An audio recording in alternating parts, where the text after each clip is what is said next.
আসসালামু আলাইকুম রহমতুল্লাহ বরকত। প্রিয় দর্শক, সবাই কেমন আছেন? আশা করি ভালো আছেন। বন্ধুরা, দেখতেই পাচ্ছেন এখানে আমি কতগুলো সজনা নিয়েছি। এখানে আমি সজনা ডাঁটাটা যে নিয়েছি, এইগুলো হচ্ছে আমাদেরই গাছের সজনা ডাঁটা।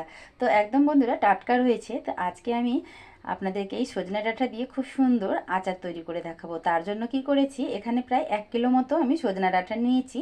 আর সজনাগুলোকে সুন্দর করে ছিলে ধুয়ে পরিষ্কার করে নিয়েছি। তো এবারে আমার জলটা ঝরে গেছে। তো এবারে আমি চলে যাচ্ছি সজনাগুলো নিয়ে চুলায়। চুলার মধ্যে একটা কড়াই চাপিয়ে দিয়েছি, জালটাকে জ্বালিয়ে দিয়েছি। তো এবারে আমি সজনা ডাঁটাগুলো এই কড়াইয়ের মধ্যে ঢেলে দিলাম। ঢেলে দেওয়ার পর এখানে আমি দিয়ে দিচ্ছি অল্প একটু লবণ। তো খুব বেশি লবণ দিব না, অল্প একটু দিলাম। দেওয়ার পর এখানে আমি জল দিয়ে দিচ্ছি। আপনারা চাইলে পরে হলুদও দিতে পারেন, তো আমি এখানে হলুদ দেবো না, শুধু লবণটা দিয়ে এখানে আমি জল দিয়ে দিলাম। জলটা দেওয়ার পর এবারে আমি একটা খুন্তি দিয়ে খুব সুন্দর করে লবণটা আর জলটা এই সজনা ডাঁটার সাথে মিশিয়ে নিচ্ছি। তো দেখুন এইভাবে আমি খুব সুন্দর করে মিশিয়ে নিচ্ছি। তো বন্ধুরা, এখানে সজনা ডাঁটাগুলো একদমই সেদ্ধ করা যাবে না। এখানে আমি 2 মিনিট মতো শুধু সজনা ডাঁটাগুলোকে ভাপিয়ে নেব। ব্যাস, এখানে আমি ঢাকনা দিয়ে ঢেকে দিচ্ছি যেন খুব তাড়াতাড়ি ফুটে যায়। তো বন্ধুরা দেখুন, সজনা ডাঁটার মধ্যে খুব সুন্দরভাবে বলক চলে এসছে। ঢাকনাটাকে তুলে নিলাম। এবারে আমি আরেকটু নেড়ে চেড়ে দিচ্ছি। এখানে এই যে সজনা ডাঁটার কাঁচা একটা গন্ধ আছে, সেইটাই চলে গেলেই হবে। এখানে আর বেশি জাল দেব না, খুব সেদ্ধ করা যাবে না। তো চলুন, এখানে আমি এবারে সজনা ডাঁটাগুলো একটা ফুটো বাটির মধ্যে চুলার জালটাকে বন্ধ করে নামিয়ে নিচ্ছি। তো দেখুন, এখানে আমি একটা ফুটো বাটি নিয়েছি, এর মধ্যে আমি ঢেলে দিলাম। ঢেলে দেওয়ার পর জলটাকে সম্পূর্ণ ঝরিয়ে নিব ভালো করে। বন্ধুরা দেখুন, আমি ডাইনিংয়ে নামিয়ে নিয়ে চলে এলাম। জলটাও বেশ অনেকটাই ঝরে গেছে। আর এবারে আমি একটা পাতলা একদম এরকম সাদা পরিষ্কার সুতির কাপড় নিয়েছি। এই ডাইনিংয়ের মধ্যে কাপড়টাকে আমি পেতে দিব। রোদ্র থাকলে তো খুব ভালো হতো, কেননা বন্ধুরা দিন ভালো নেই, রোদ্র নাই, বৃষ্টি পড়ছে, কখন বৃষ্টি চলে আসবে আর কখন আবার রোদ্র হবে। তো কে অত বারবার যাওয়া আসা করবে বন্ধুরা, আমার পুচকুও নেই। তো এই তো একটুখানি এইভাবে আমি কাপড়টার উপরে ছড়িয়ে দিলাম। আর একটু নামানোর সময় খুব সাবধানে নামাবেন, যেহেতু আমি এক হাতে মোবাইল ধরেছিলাম আর এক হাতে নামালাম কি না, তো এই জায়গাটাতে মনে হচ্ছে গরম ভাপের একটু ছাকা লাগলো। তো জাগিয়ে একটু সাবধানে নামাবার চেষ্টা করবেন। তো এই তো এইভাবে একটু ছড়িয়ে দিলাম। আর একদমই মনে হচ্ছে শুকনো, কোনো জলই নেই। তো রোদের মধ্যে আপনারা পারলে শুকিয়ে নিলে পরে আরও বেশি ভালো হবে। তো ব্যাস, এখানে একটু এইভাবে আমি ছড়িয়ে রাখলাম। এবারে আমি সেই কড়াইটায় নিয়ে মশলাটাকে রেডি করে নিচ্ছি আচারের জন্য। বন্ধুরা দেখুন, সেই কড়াইটায় আমি নিয়েছি আর জালটাকে জ্বালিয়ে দিয়েছি। কড়াইটা বেশ এখানে হালকা মতো গরম হয়ে গেছে। তো এখানে আমি দিয়ে দিচ্ছি কয়েকটা শুকনো লঙ্কা। তো শুকনো লঙ্কাগুলো আগে কয়েক সেকেন্ডের জন্য নেড়ে চেড়ে ভেজে নিচ্ছি। তারপরে একে একে সব মশলাগুলো এখানে দিয়ে শুকনো খোলায় ভাজা করব।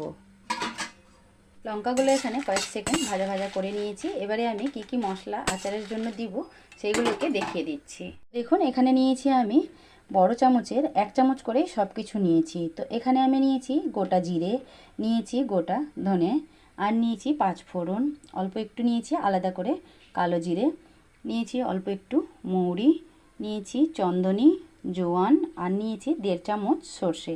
এগুলোকেও আমি একই সাথে সব দিয়ে ভাজা করে নিচ্ছি। এই লঙ্কার সাথে সবগুলোকে কয়েক সেকেন্ডের জন্য ভাজা ভাজা করে নিচ্ছি। তো দেখুন, খুব সুন্দর করে ভাজা ভাজা হয়ে গেছে। এইগুলোকে এবারে আমি নামিয়ে ঠান্ডা করে নিচ্ছি। তারপরে ঠান্ডা করে এগুলো গুঁড়া করে নিচ্ছি। তো বন্ধুরা, এই যে দেখুন, এগুলো ঠান্ডা হতে হতে এবারে আমি আরও কিছু উপকরণ তেলের মধ্যে মেশাবো, ততক্ষণে ওইটা করে নিচ্ছি। তো এখানে আমি সেই কড়াইটাই নিয়েছি আর চুলার জালটা জ্বালানোই আছে। তো এখানে আমি দিয়ে দিচ্ছি 1 কাপ থেকে একটু বেশি সরিষার তেল। তেলটাও এখানে ভালো মতো গরম হয়ে আসছে। তেলটা গরম হয়ে গেছে। এবার এই তেলের মধ্যে ভর্তি করে দিয়ে দিচ্ছি 1 চামচ হলুদ গুঁড়ো। হলুদটা দিয়ে একটু মিশিয়ে নিচ্ছি তেলের সাথে। কিছুক্ষণ মেশানোর পর এবারে আমি এটা নামিয়ে নিচ্ছি। নামিয়ে নিয়ে চলে যাচ্ছি ডাইনিংয়ে। এই তো বন্ধুরা দেখুন, এখানে নামিয়ে নিয়ে চলে এলাম। তেলটা আর সজনেগুলো বেশ অনেকটাই একদম ঝরঝরে হয়ে গেছে। সুতির কাপড়টা যে দিয়েছিলাম বেশ অনেকটাই শুকনো শুকনো হয়ে গেছে। তো এই সজনেগুলো আমি এখানে একটা পাত্রের মধ্যে নিয়ে নিচ্ছি। তো সবগুলো আগে তুলে নিই, তারপরে আবারও দেখাচ্ছি। এই তো সব সজনে ডাঁটাগুলো এই গামলার মধ্যে নিয়ে নিলাম। আর এবারে আমি এই গরম তেলটা এই সজনে ডাঁটার মধ্যে ঢেলে দিচ্ছি।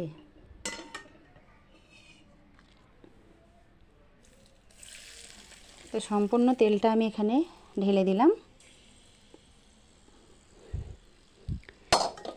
এবারে আমি খুন্তিটা দিয়ে খুব সুন্দর করে মিশিয়ে নিচ্ছি।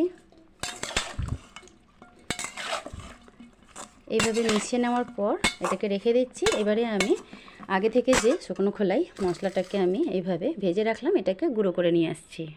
তো বন্ধুরা দেখুন, সম্পূর্ণ মশলাটা আমি খুব সুন্দরভাবে গুঁড়ো করে নিয়ে চলে এলাম। এবারে আমি এই মশলাটাই সজনা ডাঁটার মধ্যে দিয়ে দিচ্ছি। সম্পূর্ণ মশলাটাই এখানে দিয়ে দিলাম। দেওয়ার পর এবারে আমি খুব সুন্দর করে মিশিয়ে নিচ্ছি। বন্ধুরা খুব সুন্দর করে মেশানো হয়ে গেছে। এবারে আমি আরও কিছু কিছু উপকরণ মেশাবো, সেগুলো দিয়ে দিচ্ছি। তো এখানে আমি দেখুন একটা আম গ্রেট করে নিয়েছি। তো সম্পূর্ণ আমটা গ্রেট করে নিই, অর্ধেকটার মতো গ্রেট করেছি। তো এই আমের গ্রেট করাটা দিয়ে দিচ্ছি। তো বন্ধুরা আজকের আমার এই যে সজনের ডাঁটার আচারের রেসিপিটা হবে, সেইটা হবে টক ঝাল মিষ্টি। আর নিয়েছি এখানে অল্প একটু 50 গ্রামের মতো হবে তেঁতুল। তো আমি এইভাবে বিচি সহ দিচ্ছি। আপনারা চাইলে পরে তেঁতুলের যে গাঁতটা হয় সেটাকে বের করে দিতে পারেন। তো বাজারে যে তেঁতুল পাওয়া যায় প্রচণ্ড নোংরা থাকে, অনেক কিছু বেছে টেছে এখানে সুন্দর করে পরিষ্কার করে তারপরে আমি এই তেঁতুলগুলো নিয়েছি। তো এইগুলোও আমি এখানে ঢেলে দিলাম। আর দিয়ে দিচ্ছি এখানে বড় একটা, এই যে দেখুন এরকম চামচ নিয়েছি, এই চামচের 1 চামচ চিনি। এখানে দিয়ে দিচ্ছি 1 চামচ ভর্তি করে লঙ্কা গুঁড়ো। এটা কিন্তু ঝাল লঙ্কা গুঁড়ো। আপনারা চাইলে পরে যে আগে শুকনো লঙ্কার গুঁড়োটা ভেজে দিলাম সেই লঙ্কাটাও দিতে পারেন, আর কালারের জন্য কাশ্মীরি যে লঙ্কা গুঁড়োটা পাওয়া যায় সেটাও দিতে পারেন। তো আরও এখানে অল্প দিয়ে দিচ্ছি লঙ্কা গুঁড়ো।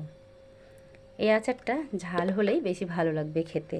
আর দিয়ে দিচ্ছি অল্প একটু লবণ। খুব বেশি লবণ দিব না, কেননা সজনা ডাঁটাগুলো লবণ দিয়েই আমি ভাপালাম, তার জন্য তো সামান্য দিব, লাগলে পরে আবার টেস্ট করে তারপরে দেওয়া যাবে। আমি সব কিছু সুন্দর করে মিশিয়ে নিচ্ছি। তো বন্ধুরা মোবাইলটা রেখে 2 হাত দিয়ে খুব সুন্দর করে গামলাটাকে ধরে তারপরে মেশাবো, কেননা 1 হাত দিয়ে এইভাবে মেশানো যাচ্ছে না। তো চলুন সম্পূর্ণটা এবারে আমি মিশিয়ে তারপরে দেখাচ্ছি। তো বন্ধুরা দেখুন খুব সুন্দর করে একদম মেশানো হয়ে গেছে সব মশলার সাথে। এখানে আমি এবারে একটু টেস্ট করব যে লবণটা ঠিকঠাক আছে কিনা। তো বন্ধুরা আর একটু লবণ লাগবে, তো আমি অল্প একটু দিয়ে দিচ্ছি, অতটুকু দিচ্ছি। লবণটা দিয়ে আবারও খুব সুন্দর করে মিশিয়ে নেব। আর আপনাদের হাতের কাছে যদি আম বা তেঁতুল নাও থাকে তাহলে লেবুর রসও দিয়ে এইভাবে আচারটা করে নিতে পারেন। তো এই তো এইভাবেই হয়ে গেল আমাদের সজনা ডাঁটার আচার। এটাকে আমি একটা বয়ামের মধ্যে ভরে ব্যাস ঢাকনা বন্ধ করে একটা সুতির কাপড় দিয়ে আগে মুখটা বেঁধে দেবো। বেঁধে দেওয়ার পর একটা ঢাকনা দিয়ে ঢাকিয়ে খুব সুন্দর করে টাইট করে ব্যাস ছাদের মধ্যে রেখে দেবো। তাতে খুব সুন্দরভাবে সজনা ডাঁটাগুলো আর তেঁতুলগুলো গলে এর সাথে মিশে মশলার সাথে আচারটা আরও খেতে ভালো লাগবে। তো বন্ধুরা চলুন আমি এটাকে কালকে দেখাবো আপনাদেরকে করে। তো এটা আমি এইভাবে রেখে দিচ্ছি, যেহেতু রৌদ্র নেই, বৃষ্টি পড়ছে তার জন্য। বন্ধুরা সকাল থেকে প্রচুর একদম রৌদ্র ছিল আজকে, তাই আমি ছাদের মধ্যে সকাল থেকে দিয়ে দিয়েছিলাম। আর এত সুন্দরভাবে একদম শুকিয়েছে। এখন বাজে প্রায় 1টা। তো দেখুন আমি নামিয়ে নিয়ে চলে এসেছি। আর কত সুন্দর হয়েছে আমি একটু দেখাচ্ছি আপনাদেরকে। খুবই ভালো হয়েছে, বেশ অনেকটাই একদম মশলাগুলো সজনা ডাঁটার মধ্যে ঢুকেছে। আর এত সুন্দর একটা সেন্ট উঠেছে, মনে হচ্ছে যে আমি এখনই খাই আচারটা। তো বন্ধুরা একটা বয়ামের মধ্যে আমি ভরে নিচ্ছি। তো আপনারা কাচের বয়ামের মধ্যে রাখবেন। আমার কাছে এখন কাচের বয়াম নাই, তার জন্য আমি একটা এরকম কৌটো নিয়েছি। এই কৌটোটার মধ্যে রেখে একটা সুতির কাপড় দিয়ে বেঁধে ব্যাস ছাদে রেখে দিব ঢাকনা বন্ধ করে। তো চলুন সম্পূর্ণটা এই বয়ামে আগে ঢেলে নিই, তারপরে দেখাচ্ছি। আর বন্ধুরা যখন আমি কাচের বয়াম নিয়ে নিব, তো এই জার থেকে আবার আমি এই কৌটো থেকে আচারটাকে কাচের বয়ামের মধ্যে ভরে নেব। তো দেখুন এখানে আমি সম্পূর্ণটাই এইভাবে চেপে চেপে ভরে নিচ্ছি। আর চেষ্টা করবেন বেশি করে তেল দেওয়ার। তো আমি আরও পরে তেল গরম করে তেলটাকে ঠান্ডা করে এই সজনা আচারের মধ্যে ঢেলে দেব। তো দেখুন সম্পূর্ণটাই ধরে যাবে এই কৌটোর মধ্যে। তো বন্ধুরা সম্পূর্ণটা তুলে তারপরে দেখাচ্ছি। তো বন্ধুরা দেখুন সবগুলো আমি আচার কৌটোর মধ্যে ভরে নিয়েছি। এবারে আমি একটা সুতির কাপড় নিয়েছি, এর মুখটার উপর কাপড়টাকে বেঁধে আমি ছাদে রেখে দিব। বেশ অনেক দিন থেকে যাবে, তো কোনো কিছু হবে না। আর আপনারা একটু তেল গরম করে এইভাবে আচার বানালে পরে দিয়ে দিবেন। যত তেলে ডুবে থাকবে ডাঁটাগুলো তত আচারটা খেতে ভালো লাগবে। আর রোদরে রাখবেন, তো আমিও রোদরে রাখবো। তো বন্ধুরা আজকের আমার এই সজনা ডাঁটার আচারের রেসিপিটা ভালো লেগে থাকলে অবশ্যই চ্যানেলটাকে সাবস্ক্রাইব করে পাশে থাকা বেল আইকনটা প্রেস করে ভিডিওটাকে বেশি বেশি শেয়ার করবেন, ভালো লাগলে একটা করে লাইক দিবেন।